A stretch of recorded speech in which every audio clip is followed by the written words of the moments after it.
All right, guys.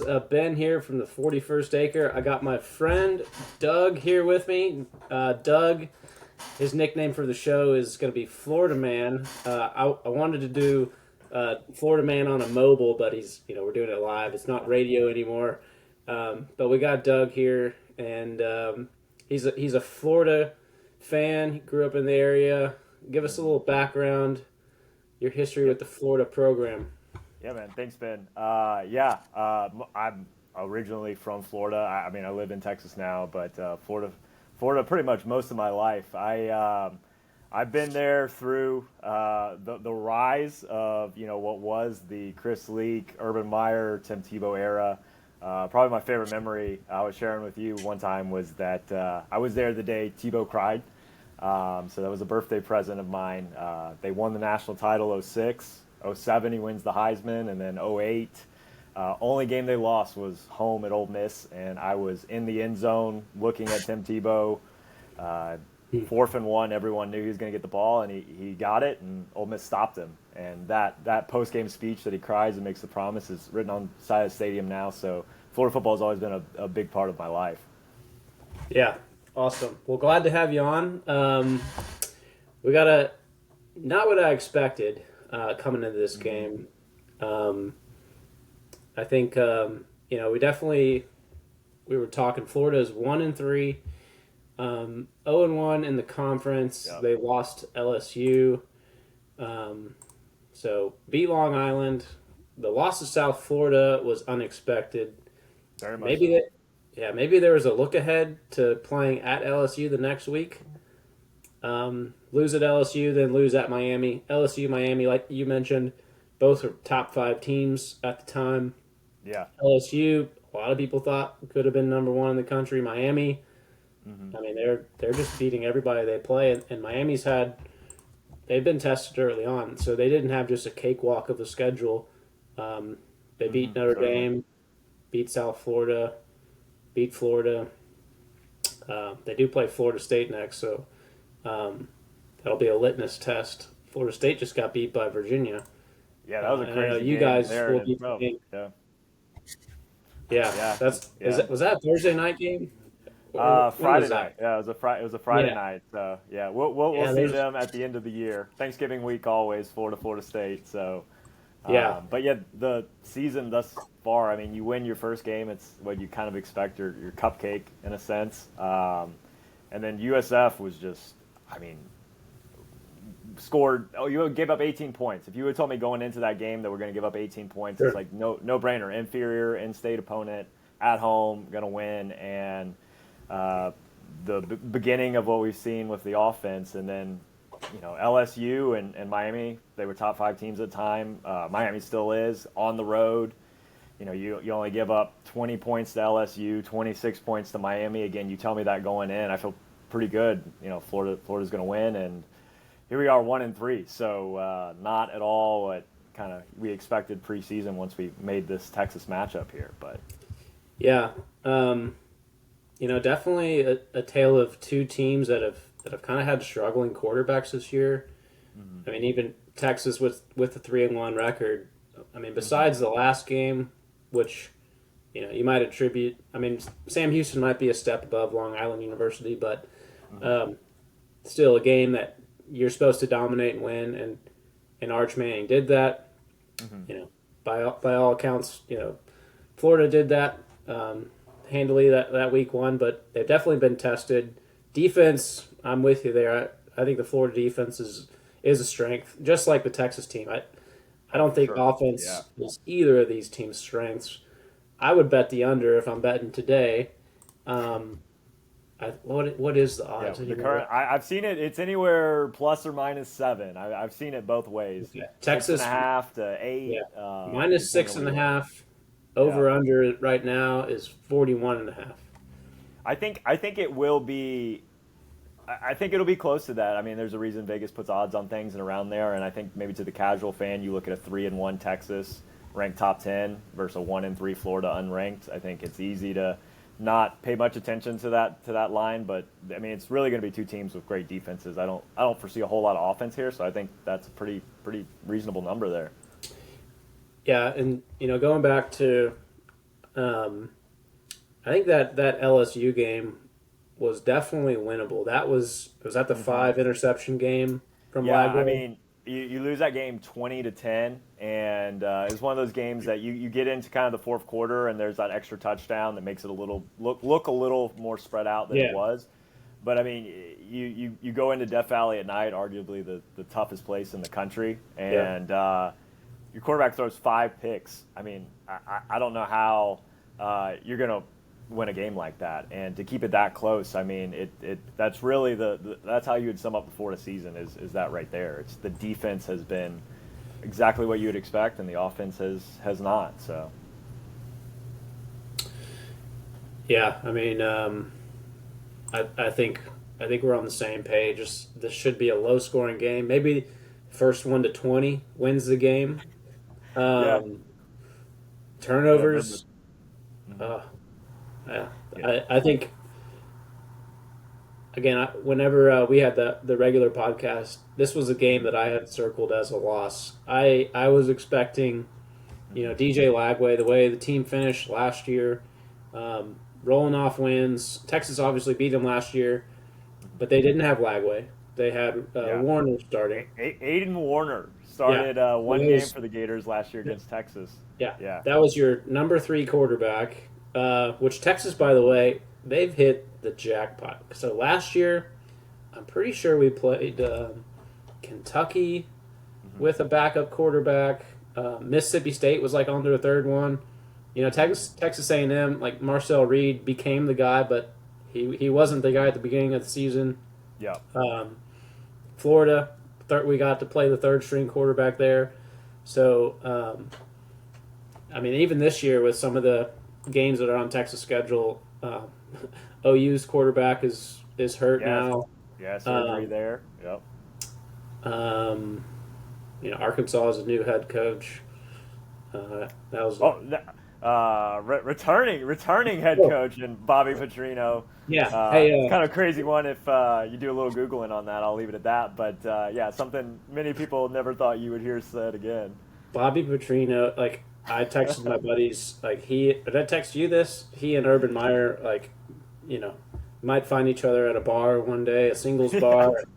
You know, they that's get so to. true. Yeah, they would end up at the same kind of places doing the same kind of things. As much as I appreciate what Urban Meyer did for Florida on the field, off the field, could do without some of the It's antics. you know But it's That's the interesting thing. Like the head coaches, they seem he does seem to always say the right things though. Like hmm. Urban, even Billy Napier. I like what I Yeah, hear from Billy Napier. I think like the last year didn't go great. Lagway was hurt most of the year, but yeah, the way they finished is where I kind of okay. I think the team believes in Billy. yeah, Even like kind of coming into this year, you felt like he was still kind of on the hot seat, but like because of the way they finished last year, like you felt like he, you know, might have been further away from it than he was maybe in the middle of last season. yeah, What's your take on that on Billy Napier and how yeah. hot is that seat for him? I personally, I mean, there's people that say he should have gone before this. I think this is the game. When you talk about, to find out about his future, that is, when you talk about Billy Napier as someone that says the right things, I mean, he is probably one of the most process-oriented coaches in the country. So, you know what he's going to say before he says it. He comes from the same tree as Sark, coming out of Saban. Yeah, And so I think Sark is a little more charismatic and things. Billy is like a machine.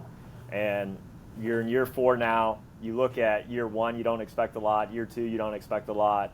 Year 3, you have the toughest schedule in the country, and to still go 8-5 and rattle off 4 wins at the end to kind of save it there, I think was huge coming into this year. And you got Lagway coming back he was a freshman last year, and then a sophomore this year. yeah, But the thing with Billy Napier is, and why I think this game is going to kind of tell for him is he's done everything right except on-field performance. I would say it hasn't met up. I mean, like, you look at the talent acquisition, which is more than 50% of college football and winning games, and I mean, you got talent littered all over the field. Gatorade National Player of the Year at quarterback. The number 3 player in the country, number 1 corner from cycle ago, and Cremani McLean, and just the talent's there, but the offense hasn't clicked. The defense has clicked, but the offense, and that's, I think this is really a test for him of, after this game, I think maybe I'm out and a lot of other people if Florida can't pull it out, so we'll see. Yeah. What do you think the Billy wants the identity of this team to be? Does he want it to be a run the ball team? I feel like maybe that's what they became last year, but when they did have success last year, I thought it was run the ball, win the trenches. Yeah, I think that's what the identity of the team should be. I don't think that's what the identity of the team's been. I mean, in terms of running the ball, like offensive line, you had one of the most experienced offensive lines in the country coming back. You had 4 guys that started 10 games, and then one guy had started a few games himself. So you have that solid offensive line, and then, with Lagway and the playmaking ability, I think that they've tried to lean a little bit too much on the pass, and that's really hindered them. But like when I watch these games, and particularly the Miami game, the best drive of the game was coming out in the second half, and Jacoby Jones, the backup running back, giving him the ball and letting him run down the field, and that was the most explosive drive. It allowed the offensive, the passing game to open up a little bit, and I think that's the identity. But I don't think that's what Billy's maybe embraced from the outside looking in. But we'll see here with Texas. I really hope they run the ball. Yeah, I think this game's going to be won in the trenches. And so, this is what my whole thing about Texas is, like, get to third and manageable. Yeah. And too many times, like, you got to get positive yards on first down, or if you're going to take a shot on first down, you need to get at least 5 on second down. And give these inexperienced quarterbacks, which they both are. I mean, Lagway is what, relatively speaking, 10 starts maybe now, with injuries from last year. Yeah, this would be number 11. So yeah, 10. So and Arch, this is like his 5th start or 6th start, like 2 games last year. Yeah, so this is his 7th start. So both these guys are, college quarterback wise, very young. Both have a lot to improve on. What do you think Lagway has the most need for improvement immediately? Yeah, I think probably one of the things that's the hardest to improve on, and I think that's kind of the mental aspect. He reminds me a lot of Anthony Richardson in some respects, where prior to him and now at the Colts, when that guy doesn't have to think, and DJ Lagway doesn't have to think. I mean, it's not a question of how explosive and dynamic is he. I mean, he does things that are freakish.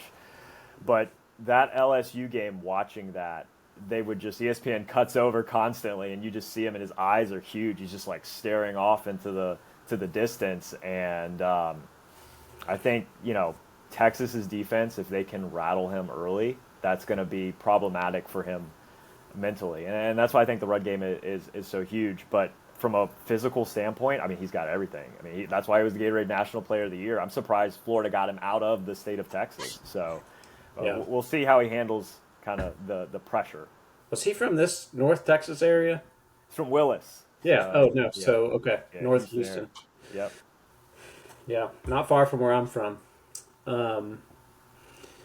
Yeah, I think I had a thought there. I feel like we're going to see a lot of punts early and just trying to play the field position game. Yeah. At least I hope that from the Texas fan side. Like, I don't want to see us going for it on the 40-yard line, and given easy free field position where you get 1 first down and it's a field goal. I feel like there's going to be like, hey, we're going to try to run the ball, establish the line of scrimmage, keep our quarterbacks out of harm's way, try to give them easy completions, and if it's not there, let's throw it away, take the punt, and this might look more like a modern Big Ten game. No, I totally agree. I mean, what you were saying earlier about third downs. I mean, it's like a little bit of coach speak to say like third downs, what's gonna make the difference here. But like I mentioned earlier, Florida's offensive line is about as experienced as you can have in college football, and I think Texas's defensive unit is probably about the most sure thing in this game.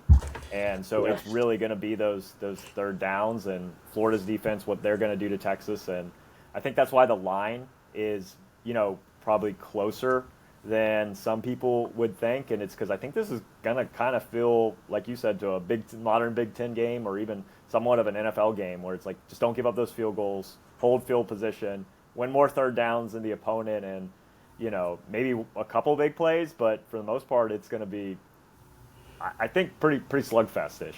Yeah. Isn't that kind of funny? Like, I don't know if it's just me or our group of friends, but like I feel like the SEC used to be the boring defense game, like low scoring. Now it feels like the Big Ten's like that way. Uh-huh. And Big Ten games are real boring. SEC games are fun. There's back and forth, like Georgia Alabama last weekend. Like, Incredible. Yeah. well, they didn't score a lot in the second half, but like there was explosive plays in that first half. Like Alabama punch, Georgia punch right back. Yeah. Anyway, and then you got Oregon, Penn State. They're kind of like Drew Aller. I don't know. I didn't watch the whole game, but like I'd be surprised if he threw the ball more than 10 yards down the field. Like, It's a different game. But hey, as long as we don't turn into Iowa. yeah, I'd be happy as a Texas fan with this defense. Like, dude, like let's play the Penn State style of offense. Hand the ball off 50 times a game, throw it when you have to, punt the ball. We can win 20-0. Okay, Texas has got about as good of a defense as you're going to get, and about as good of a defense you're going to get to that NFL style. So then it's just like, play your strengths, and you don't have to have a lot of explosive plays. You just got to do more than the other guy, and no, certainly. So a W is a W. I mean that's right. At the end of the day, you look back on it. So yeah, you can get away with 2 L's nowadays, but I mean, you do what you got to do to win, even if it's ugly. Give us some maybe some casual viewers might not be aware of, maybe some key players to watch out for on Florida. We know DJ Lagway, aka DJ Lagulele. As it's turned into. Yeah. Boz, he's kind of a bruiser back. We saw him last year, but is there anybody else casual fans might not know? Yeah. I think a big one is getting Eugene Wilson, or Trey Wilson, as we'll say. He's in his third year. I mean, he's a guy, I believe he was a 5-star. He's one of those guys that moves different. Like, you watch film and, watch a game, and it's like people are fast and they're shifty, but some guys just move different. I mean, 4 games in, he's averaging 4.9 yards a reception, which that's like mind-blowing to think about. And that speaks to the Billy Napier offense. You'll see that. It's kind of boring, a lot of screens, things along those lines, quick slants. But I think getting him in some more space, I think he could be a huge key to the game. And then also for Florida, just the freshman wide receivers. So Vernell Brown, third-generation Gator. He's been the bright spot of the offense other than Jaden Baugh, the running back that you mentioned. Had an insane catch against Long Island, like Odell Beckham style back in the day with the Giants. He's been kind of the hot hand in the receiving room, but I think the big surprise to someone that's not a Florida faithful is going to be Dallas Wilson. So he's hasn't touched the field this year. Top 50 recruit coming out of last year's cycle. In the spring game, he had 195 receiving yards and 2 touchdowns. Wow. So, like, he accounted for more than half of the yards in the spring game last year. And so they're really excited to have him to pair with the other 2. And if DJ can get him the ball, I think Florida will be able to move the ball a little bit. But we'll see. So, yeah, those are some – the wide receiver room really, I think, is going to be a big difference here. Yeah, I think for Florida especially – again, we mentioned the 3-game slide, the bye week, good timing. Try to get right, get healthy. Yep. I did read an article about that freshman wide receiver. So we're gonna get Florida's best shot. They're playing at home. I mean, so. The Swamp's still a tough environment to play in. You guys get loud. You're gonna get about 90,000 people in the ugliest stadium in college football. I mean, it's big. It's got weird angles. It's painted orange. I don't know why you would ever paint that much concrete orange, but it's going to be hot and humid, and it's a tough place to play for sure. But I don't think I think they're going to come out swinging. I mean, just Billy Napier, everything's process oriented, and last year they were coming out of the Texas game. They lost that game. They were 4-4, dropped to 4-5, and then win 4 straight. Right, so. It's not like this team has not been in a tough position and come out swinging. And I think at home, and not that Billy doesn't do the best he does every week, but I really think this is kind of the key game for him and his career, because you drop to 1-4 and especially lose this game at home. It's tough sledding from here on out. So yeah. Again, close out last year. You beat LSU. You know, LSU on offense was good last year, but their defense couldn't stop anybody. Ole Miss, they were probably in that playoff conversation until they lose to you guys. That was a 24-17 win. You beat Florida State last year. Again, Florida State, I think a little bit different team. But Florida and Florida State, they've kind of flipped sides of the coin. So that was a 2-10 team last year, and now here we are as Florida fans. We were making fun of them. Now we might be the 2-10 team, but and then to round it out, we beat probably the best Group of 5 team potentially in Tulane, to win a bowl game honestly, last year. But Tulane's that's no team to sleep over. You beat them handily too. It's hard to tell. I don't recall the game, opt-outs and all that stuff. I don't know. I don't put a lot into bowl games anymore like I used to. Yeah, unless it's a playoff game. So, but I mean, I can't imagine. You got guys transferring. So yeah. I don't know who all transferred from Florida or Tulane, but still, Tulane's it's a pretty decent program. They probably won their conference last year, so yeah, I believe so. Yep. Yeah, I mean their conference isn't usually that competitive. They should do some realignment if if they're playing NCAA. Shift them out to a bigger conference, greener pastures. Yeah. So. Just do like an LSU Florida conference or a Louisiana, Georgia Florida conference. Yeah, make a nice actual regional conference like they used to be, not national conferences. Actually, I did that in NCAA, and it was kind of fun. There's still some, there's still some conferences that are a tier above, but trying to keep some of the rivalries and stuff.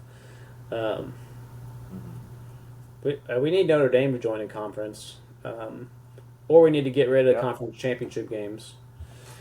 Yeah, just go straight to the playoff. Yeah, you get it's like in basketball or baseball. You get an in-season tournament, and then you have a conference tournament. But, we don't need the conference tournament in football. Can we just get, an in-season, you were the top. And if there's tiebreakers need to be involved, that's fine. Let's put a pin in this, and let's do a separate podcast on our thoughts on improving the college football playoff. I'd be happy to, and if we want to talk about getting rid of ties and overtime in the NFL, that's another one. Something needs to get worked out there. Yeah, I thought the clock ran out in that game too. Yeah. If you wouldn't hit that guy in the back, it wouldn't have you wouldn't have had a dead ball. I mean, it would have been game over. Cowboys win. But I was listening to the radio, and Jerry said, the clock operator is paid by the NFL. Otherwise, it would have hit 00. I believe it too. All right, so what is your prediction for this game? I mentioned Texas is a 6.5 point favorite, 41.5. What's the final score? Yeah, I think my mind is going to be 24-13. I think the lot they're going to cover.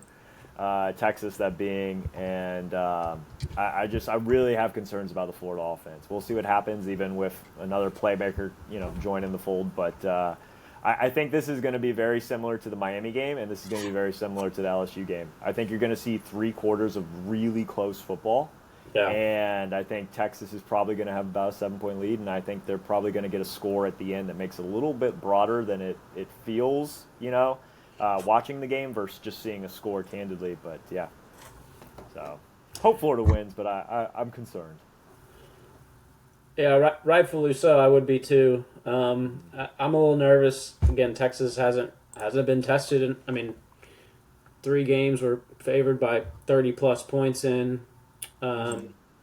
And my wife always gets on to me for saying we, but Hey, you're yeah, part of the fandom. that's You went to right. UT. That's Yeah. right. No. So yeah, Ohio State, Texas. Like I don't know if they play again, Texas could win. They could also get beat by a couple touchdowns instead of just one. Yeah. Um, you know Yeah, they week one's tough. You just kind of like you throw that out, but I think yeah to your point, I mean, no disrespect to Sam Houston and UTEP and was it San Jose State, yeah but Texas is. I, I mean, it's Florida. Florida is a wounded animal, but it's a much tougher game. Florida has had a lot more battle testing to this point. Unfortunately, the record shows it, but it'll be interesting to me to see how Texas responds to elevated yeah. competition on the road. So, I think Florida's going to come out swinging, and I think they're gonna get out to the lead. But yeah, I think Texas is going to settle in, and I think at the end of the day, there's a reason they're favored. I don't know if I agree with the 9 ranking right now, but I do see Texas winning as well. I kind of like your score. That seems like a really good score. So I'm gonna keep that score. But I think Florida jumps out to 7-0 lead early on. Score on the first drive. Like they're amped up. The swamp's gonna be loud. get the momentum. Yeah, Yeah, it's going to be a great scene, and then yeah.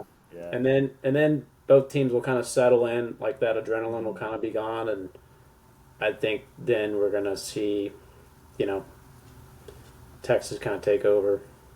So Yeah, yeah. I don't think Florida has as much as I want Florida to win. I don't know if that offensive line and that defensive line over at Texas, they're going to lean on each other, and I think that's going to be about as neutral of a matchup maybe Texas sees all year. But I think that back half of the defense on Florida's secondary, I mean skill position players, I think that's really going to be the difference in the game, and yeah. Florida's not going to get much more than one or two scores. So. Let's run through and before we close out the rest of the Florida schedule Hmm. from the Florida man himself. So after this game, it is at Texas A&M. Yeah. Um, yeah, it gets. I mean, you're gonna go through them all. It gets rough from here. So yeah. So I mean, we played LSU. They were number 4 at the time on the Yeah, road in A&M's Death number 6 Valley. right And then we now. go to Miami. I think Miami's like 2 or 3 now. And then you got this game with Texas. And then yeah, we're gonna go to number 6 at A&M. I think that'll probably be a different. That Florida game is a toss up. I think if we can pull off the win at Texas, I would feel good about possibly beating A&M. I think some of the things A&M is bad at, Florida's also bad at, and so I Yeah, think that could be an ugly game. But I really think the W or the loss there is dependent on this game. So. I think the 3 teams are very similar. Hmm. Like establish the run, get your quarterback out of harm's way. Like Hmm. the less the quarterback has to throw the ball, and just to have good defense. So Hmm. those 3 teams are all pretty similar to me. Hmm. Um, Yep. all right, after A&M is Mississippi State, which they played Tennessee to overtime last weekend. Yeah, Uh, and they beat Arizona State. I mean, Arizona State yeah, came in there to yeah, Starkville. They were number 12 at the time, if I remember right, and yeah. they took care of them. So I think you looked at looking, preseason, you would think yeah, that's a W. I think that's the homecoming game as well. Uh, might not be an easy win there either. Jeff Levy they look actually better. was he was the offensive coordinator at my small college in Florida while I was there. So he kind of got wrapped up in some of the Baylor stuff and had to take a hiatus and ended up in the NAIA route. But he's someone I'm familiar with and have followed, and that's a tough game now. So All right, we'll skip over the Georgia November 1st. yeah, world's largest cocktail party. Don't let ESPN tell you any I don't think different. there's any hope there. Um, No, no, I don't. Yeah, it'll be a good time. That's what it'll be. all right, then you got Kentucky, then Hmm. Kentucky, Ole Miss, Tennessee, and Florida State. Yeah, Kentucky, Florida beat Kentucky 31 years in a row, and then that ended a few years ago. And since then, it's been a toss up. That's a crazy game. That's the type of game that a corner doesn't cover a wide receiver, and a guy just runs down. Like literally, no one's covering a wide receiver on the edge, and he runs down the field and scores a touchdown. that one's a coin flip. I think at that point you're going to have two not great teams playing for what pride they have left. But we got to go to the intimidating Kroger Field. I mean, Yeah. when you got a stadium named after a grocery store. I mean, that's tough. But then we're going to go to Ole Miss, and that's a good football team. I mean, you got Kiffin's winning with anyone. You got Trinidad in there. That's kind of surprising this year. Like, they're winning the games they would have lost last year with Jackson yeah. Dart. Yeah. Oh, yeah, certainly. Feels like a complete offense more so than a streaky one, which Dart could be at times. But that's a tough one too. And then after that, you get Tennessee at home. That's one of those games I feel is pretty neutral. I think as tough as Florida may be looking at that point, that's one they always show up for. Last year played it in Knoxville, and it was a game of who wanted to lose more. It was a very, very, very close game. I can't remember if it went to overtime. It may have gone to overtime. But it was like one of those games where one play made the difference in the end, and we'll see about that one. And then wrapping out, Florida State, Thanksgiving week, always. Might be back in Florida with friends and family. I don't know, trying to figure out those Thanksgiving plans, but that's always a good one to watch. And it might be the exact opposite as it was last year, where you had a Florida State team that was, coming in really wounded, and Florida was kind of flying high after a few W's. And we'll see what it looks like this year. So, yeah, tough schedule. Great to have you on, Doug. Doug's prediction: 24-13 Texas, going against his own team. But yeah, gotta be honest. I want Florida to win. I want Napier to keep his job. I really do feel like he's done all the right things off the field, and just something about it hasn't clicked on the field. You could say it's the tough schedule, but what? But thanks for having me, Ben. It's been a good time. yeah, good to see you, Doug. All right, man.